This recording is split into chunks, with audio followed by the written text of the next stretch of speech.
नमस्कार मित्रांनो, लग्नानंतर होईलच प्रेम या मालिकेच्या येणाऱ्या पुढील भागात आपल्याला खूप मोठा ट्विस्ट पाहायला मिळणार आहे. आपल्याला पाहायला मिळणार आहे की आता सगळेजण जे असतात ते गच्चीवर बसलेले असतात.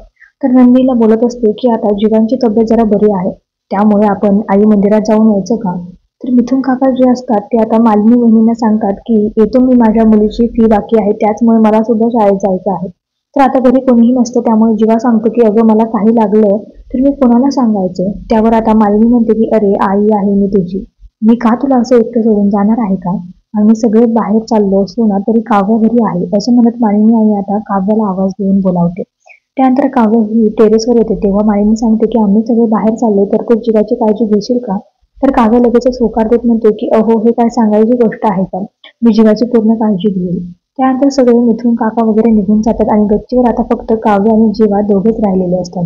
तर काव्य मित्रांनो आता विचार करते की ही वेळ आहे सत्य सांगायची. तर मित्रांनो आता काव्या काही सत्य सांगेल का? हे सगळे पाहणं रंजक असणार आहे. पण तुम्ही मालिका पाहताय का आणि मालिका तुम्हाला आवडते का हे कमेंटमध्ये कळवायला विसरू नका. धन्यवाद.